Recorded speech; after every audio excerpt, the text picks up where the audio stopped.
Et bah putain. Bah respect. Respect et bravo. Ouais, franchement, Netflix, bravo.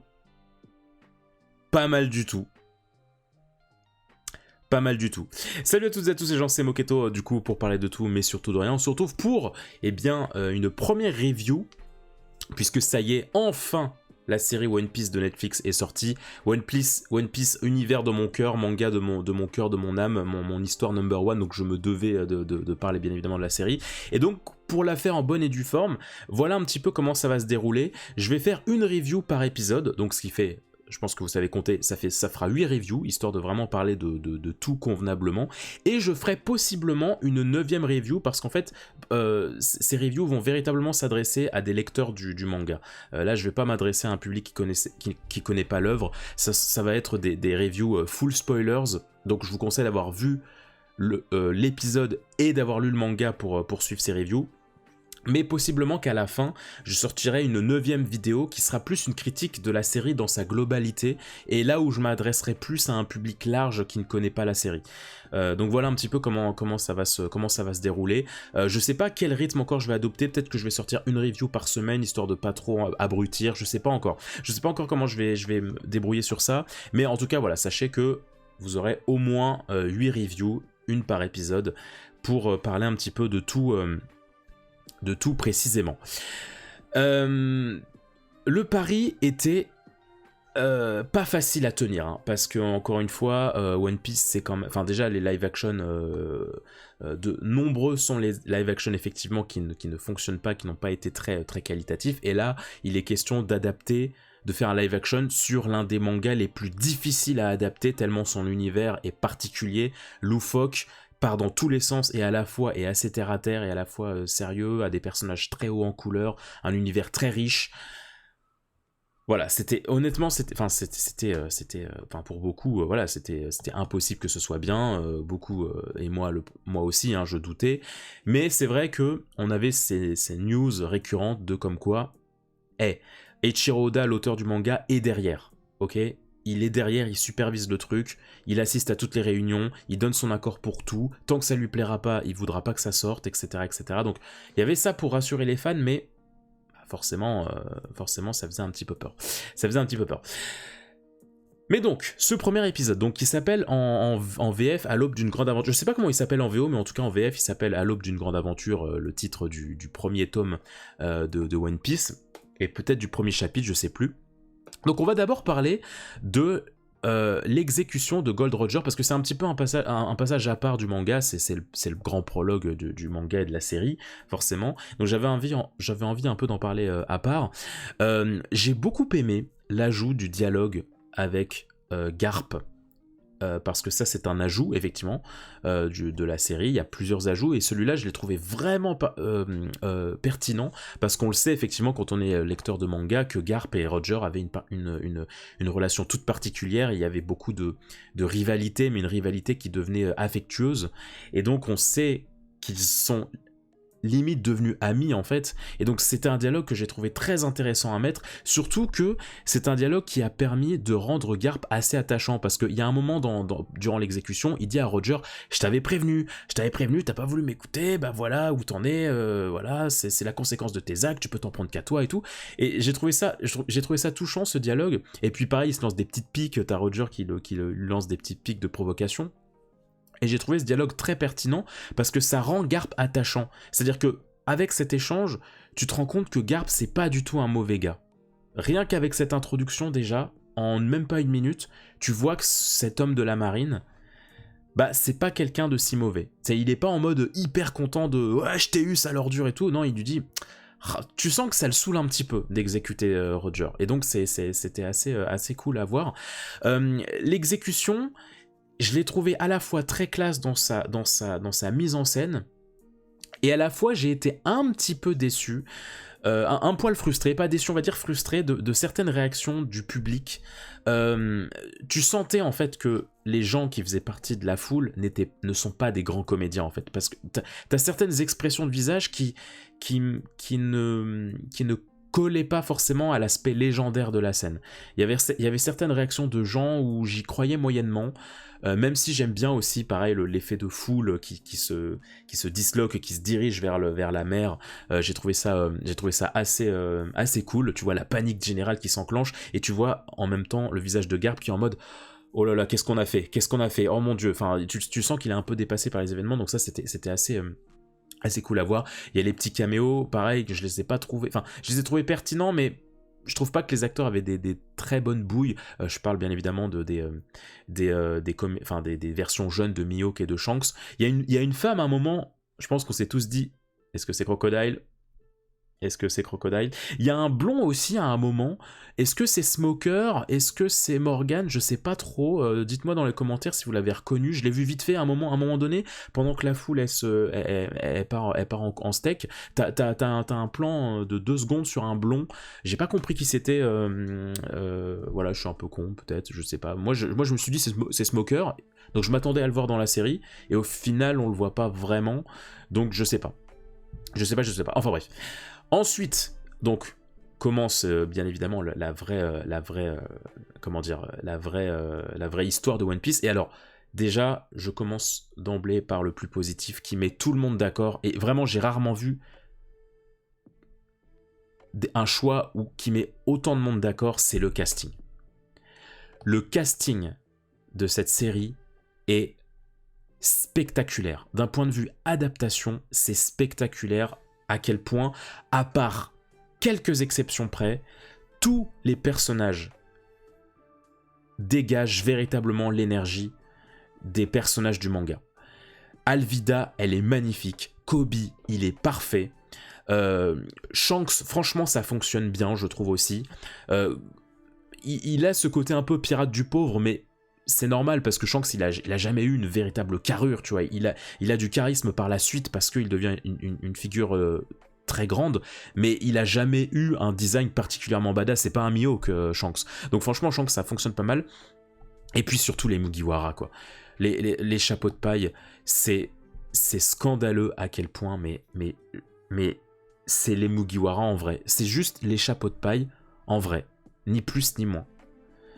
Iñaki, donc qui incarne Luffy, mais c'est l'énergie qu'il dégage, c'est impressionnant. C'est impressionnant parce que Luffy, c'est un personnage tellement particulier dans son côté naïf et merveilleux de tout. C'est un personnage tellement solaire que tu te dis, mais c'est un personnage de BD, un personnage autant solaire, autant inspirant. C'est un personnage de BD, mais c'est pas un personnage que tu peux retranscrire dans la vraie vie. Et bah putain, ils ont réussi, quoi. Ils ont réussi, enfin, mais vraiment, vraiment, Luffy, c'est impressionnant. Iñaki, c'est impressionnant. Enfin, à chaque fois qu'il est à l'écran, mais j'avais le sourire, j'étais en mode, mais putain, mais ta bonne humeur est tellement communicatif, c'est impressionnant. C'est impressionnant, mon gars, à quel point tu dégages l'énergie de Luffy. Je vois Luffy, en fait. Je vois juste Luffy. Et puis c'est pareil pour tout le monde. Donc je parlais de Kobe, pareil. Enfin, il est fantastique. Zoro, c'est pareil. Nami, c'est pareil. Enfin, c'est vraiment... Qu'ils soient au premier plan comme dans le fond, dans leur attitude et dans leur jeu, je pense forcément au chapeau de paille. Je pense forcément à eux. C'est même les interactions qu'ils ont entre eux. Je vais en parler... plus par la suite, mais même dans les interactions qu'ils ont entre eux, l'alchimie qu'ils arrivent à dégager, mais bordel, je me suis dit, mais putain, mais oui, l'histoire recommence, mais j'ai l'impression d'avoir les mêmes personnages, quoi. J'ai l'impression juste d'être dans un multiverse, d'être dans une version où ils ne se sont pas rencontrés véritablement de la même manière, mais ça reste les chapeaux de paille. Ça reste eux, il y a leur âme est présente, leur âme est complètement présente, et ça fait du bien. Vraiment, ça fait du bien parce que du coup, il y a plein de choses que tu arrives à pardonner. D'un point de vue réalisation sur certaines cascades, d'un point de vue certains costumes qui font un peu faux, certains décors où tu sens que voilà, ça reste... Il y a quelques cache-misères par-ci par-là, mais tu arrives tellement à pardonner, tellement le travail des personnages est impressionnant. Pareil pour Morgan et Hermep. Hermep, pépite, hein. Hermep, il m'a tellement fait rire. Morgan aussi, j'ai trouvé intéressant. Il est intéressant, Morgan, parce que il est pas comme dans le manga, mais ça n'en fait pas un mauvais personnage pour autant. C'est-à-dire que dans le manga, il est quand même beaucoup plus injuste. Hein. C'est quand même un colonel particulier. C'est vraiment une ordure. Là, il a rien de véritablement détestable. Même son côté détestable avec Hermep, tu sens qu'en fait, c'est juste qu'il a un désir tellement profond de la justice que... Et il voit que Hermep, c'est pas quelqu'un de forcément bien à l'instant T. Donc il y a un peu ce côté, je renie mon fils, mais tu sens que c'est pas autant méchant que dans le manga. Là, tu sens que c'est plus d'un point de vue, je me dévoue à la justice, et mon fils ne représente pas la justice que je veux, donc je le renie un peu. Mais tu sens que c'est pas si mauvais que ça, je trouve. Le rythme de l'épisode est très très bon. Alors je sais que un premier épisode, ça a toujours tendance à vouloir mettre la barre assez haute, que ce soit dans le rythme comme dans le budget. Souvent, hein, c'est normal, hein, dans les premiers épisodes de série, on met un sacré budget, un sacré punch pour inciter le spectateur à regarder la suite. C'est normal. Mais je suis quand même obligé de le souligner que ce premier épisode a un rythme, un punch que je trouve fantastique. L'épisode dure 1h07, je crois, 1h07, et honnêtement, c'est fou tout ce que l'épisode a réussi à adapter sans pour autant rusher. Moi, c'est ça qui m'a impressionné, c'est à quel point l'épisode ne rush rien. On a des flashbacks de Luffy, on a quelques parties flashbacks de Luffy qui dynamisent bien l'intrigue, ce qui fait qu'on n'est pas tout le temps au même endroit.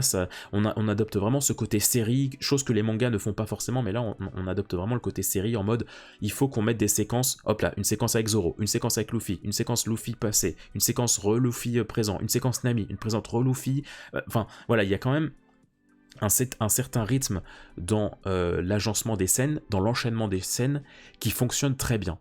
Et encore une fois, eh bien, t'as pas tout qui est montré de l'arc de Morgan, enfin de Shelltown, mais c'est bien raconté. C'est bien raconté, c'est pas rushé pour autant. C'est une version du début de l'aventure que j'accepte à 100%. Et c'est là encore une fois où le travail d'adaptation, bah je dis bravo, parce que honnêtement, ça passe quoi. C'est pas du tout la même chose que le manga. La finalité est la même, mais le déroulé n'est pas le même, ce qui fait que quand t'es un lecteur de manga, bah tu t'amuses, parce que tu vois pas la même chose que dans le manga, tu redécouvres véritablement le manga, et pour les nouveaux arrivants, et bah c'est trop cool, parce qu'en un temps limite, en 1 heure en fait, tu as vraiment l'essentiel. Tu as l'essentiel, et surtout tu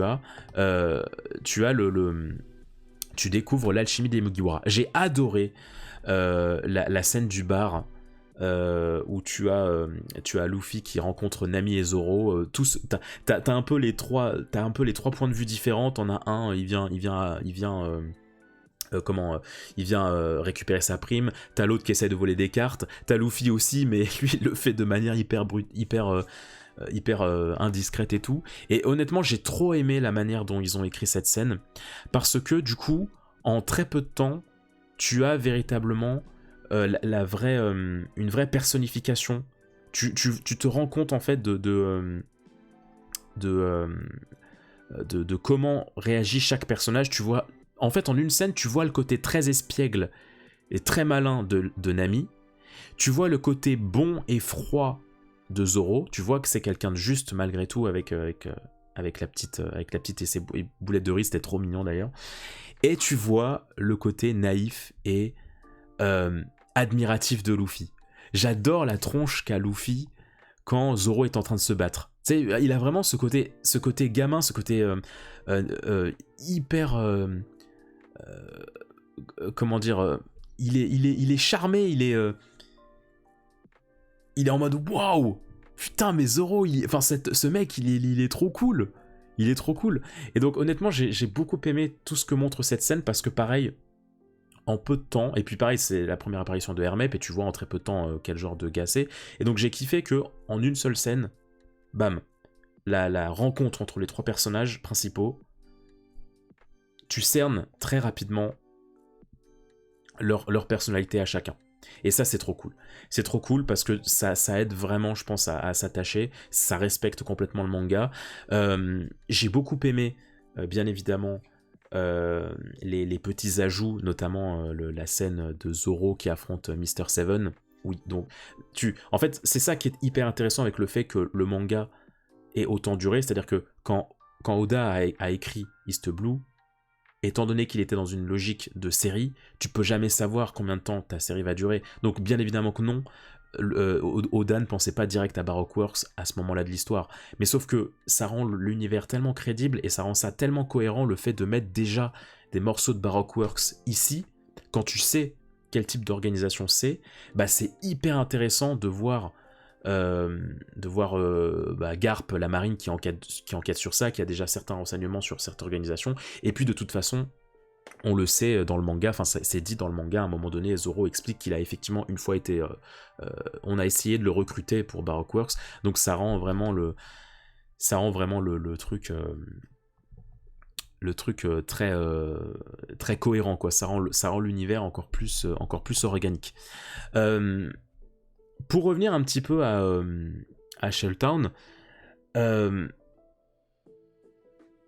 trouve que... Enfin, pour revenir un petit peu à Luffy, je trouve que toutes les vannes avec Luffy, ça fonctionne. Et en fait, c'est pas le tout de se dire « Ouais, ça correspond à Luffy », c'est qu'aussi, les blagues et l'acting, ça a été inventé pour la série.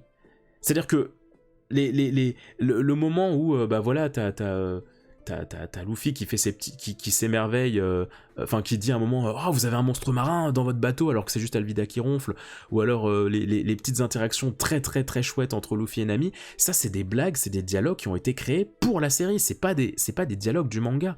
Et du coup j'ai trouvé ça génial en fait. J'ai trouvé ça génial de réussir à recréer une alchimie avec des dialogues inédits. C'est-à-dire que là tu me dis c'est Oda qui a écrit ces dialogues-là, mais j'y crois à 100% en fait. Je me dis, soit c'est Oda, soit c'est des personnes qui ont vraiment cerné l'âme des personnages de One Piece, qui sont des vrais fans du manga. En tout cas, dans les deux cas, c'est trop bien parce que ça fonctionne en fait. Ça fonctionne. Ce mélange de naïveté, de stupidité de Luffy qui insupportable, qui va dans toutes les pièces en mode bon, elle est où la carte et Nami qui qui a les pieds sur terre, qui est hyper maligne, qui sait ce qu'elle fait. Ce tandem, mais il est génial. Ce tandem, moi, il m'a tellement fait rire, il m'a tellement fait sourire. Je l'ai trouvé trop trop chouette. Et puis alors, ce qui est trop bien aussi, c'est que j'aime beaucoup la partie rêve qu'ils ont mis à Luffy, c'est-à-dire le côté ils respectent véritablement le rêve de chacun. Tu sens que c'est quelque chose qui lui tient à cœur, et tu sens que c'est quelque chose qui est gravé en lui, parce que le côté rêve, le côté ambition, il l'adresse à Kobe, il l'adresse à Zoro et il l'adresse à Nami. À chaque fois qui rencontre un personnage avec qui il sent qu'il y a de l'alchimie, il va lui dire que bah oui mais ok, tu me dis que tu es ça, mais ça te résume, mais tu te résumes pas à ça. Moi j'ai adoré quand il dit à Zoro bah oui t'es un chasseur de pirates mais t'es pas que ça, t'as forcément un objectif. Quand il gifle Kobe parce que Kobe il dénigre son propre rêve, pareil c'est génial, il est en mode mais non mais tais-toi, tu me racontes ton rêve et c'est tout. Et puis tu vois qu'il s'assoit en mode bon allez je t'écoute, moi ça m'intéresse de savoir ton rêve. C'est trop kiffant. C'est trop kiffant. C'est plein de trucs comme ça qui rend le personnage de Luffy hyper attachant et hyper respecté. Tu sens en fait que les gens derrière la série ont compris ce qui fait l'essence de One Piece. Un truc aussi qui est pas mal, c'est la violence. Je trouve que la violence elle s'atténue un peu par la suite. Je trouve ça dommage parce que dans ce premier épisode, c'est quand même un peu violent. Entre Roger qui se fait bien planter comme il faut, Zoro qui coupe le mec en deux, Alvida qui balance un giga coup de massue dans le pirate, et puis t'as Kobe qui nettoie limite la cervelle sur le bateau. J'étais en mode ah ouais. Ah c'est bien ça. Ah c'est bien ça, parce que bon dans One Piece on est quand même dans un côté un peu cartoon, un peu mignon, et les moments gore il y en a quasiment jamais quoi. Donc là le fait qu'on soit dans un univers vraiment brutal, vraiment pirate cruel, j'ai trouvé ça chouette. J'ai trouvé ça très très chouette. Je trouve ça dommage que ça s'atténue un peu par la suite. Y a pas trop d'autres scènes où je me suis dit ah c'est gore là aussi. Vraiment, c'est surtout dans l'épisode 1 que je me suis dit ça. Donc c'est un peu c'est dommage, mais bon, c'est comme ça. Voilà, il y a plein de petits easter eggs. Dans les avis de recherche, tu vois Cavendish, tu vois Foxy, tu vois Bellamy. À un moment donné, Luffy, il dit à Kobe ouais, il faudrait que je m'accroche à un oiseau pour pouvoir passer par-dessus. Pareil, petit clin d'œil, parce que c'est ce qui se passe dans le manga. Donc, honnêtement, voilà, il y a pas mal de fanservice. De petits fanservice, mais discret, en fait. C'est du fanservice discret, c'est pas trop étouffant. Donc ça, je kiffe bien. Et alors, on va parler un petit peu de l'action. Surtout sur la scène d'action finale. C'est pas une scène d'action exceptionnelle, mais je trouve que ça s'en sort bien. Je trouve qu'ils s'en sortent bien. Moi, ce que j'aime bien, c'est que tu sens qu'ils ont compris la gestuelle des personnages du manga. C'est-à-dire que t'as Nami qui a ce côté... Bah voilà, un peu féline, un peu je me glisse partout, je suis assez précise dans mes actions. T'as Zoro qui est hyper classe, qui maîtrise chaque centimètre de ce qu'il fait. J'aime trop, à plusieurs reprises, il esquive, il se bat sans utiliser ses sabres. Genre, juste en esquivant, il a un style, il reste droit comme un pic. Juste, il esquive en restant droit et tu sens que le mec, juste en esquivant, il se bat, quoi. Et ça, c'est super classe. Pareil, il y a pas mal de coups d'épée qui fonctionnent, les chorégraphies fonctionnent pas mal. Et puis Luffy, de son côté, je m'amuse quand je me bats, pareil, ce côté, je fais des pirouettes et tout, je suis un vrai petit singe dans le combat. Pareil, ça fonctionne bien. Il y a quelques passages qui font un peu rigides. Il y a quelques chorégraphies dans la réal où c'est pas exceptionnel, ça c'est sûr, mais ça va. Franchement, ça va. C'est pas du grand cinéma, c'est pas de la grande cascade, c'est pas de la grande chorégraphie, du grand combat. Mais franchement, c'est acceptable. Je trouve ça largement acceptable. Donc vraiment bravo à eux. Et puis encore une fois, quand bien même les chorégraphies sont pas exceptionnelles, quand Zoro dégaine ses sabres, quand Luffy esquive, quand il fait des pirouettes, voilà, bah j'y crois en fait. Je vois les personnages, donc c'est le plus important. Les phases de Luffy en Gum-Gum, pareil, je trouve que ça fonctionne pas mal. C'est pas exceptionnel aussi. Mais ça va. Y a des moments plus par la suite dans la série où là j'ai moins cru, mais dans ce premier épisode en tout cas, je trouve que son côté gomme-gomme, même quand il se bat contre Alvida, ouais, franchement ça va. Ça va. Et puis j'ai envie de te dire, pour finir en beauté, le cliffhanger est ouf. Parce que Baggy, on en parlera plus dans la review de l'épisode 2, mais Baggy, ça fonctionne trop bien, quoi. Enfin, sa mise en scène flippante, parce que, en fait, ce qui est génial, c'est que quand tu connais... Je me mets à la place de quelqu'un qui connaît pas le manga, et je me dis, mais putain, mais il doit être hypé de voir un méchant comme ça, parce que tu te dis, mais attends, mais what the fuck, c'est quoi ça? Il fait trop flipper. Il a l'air malsain. Genre, c'est quoi cet homme? Bah, what the fuck? Non, franchement, le côté what the fuck, il fonctionne trop bien, creepy et en même temps burlesque, je trouve que ça fonctionne bien, donc non, honnêtement, je trouve que c'est une belle fin d'épisode. Mais donc voilà, ce que je pouvais dire déjà pour ce premier épisode, c'est honnêtement bravo. Bravo. Encore une fois, il y a des choses, c'est pas parfait, tu vois, il y a des choses où tu peux tilter. C'est-à-dire qu'encore une fois, il y a certains costumes qui font cosplay. Il y a certaines, il y a un côté, mais tu acceptes, tu arrives à l'accepter parce que les acteurs brillent à l'écran, leur alchimie brille à l'écran.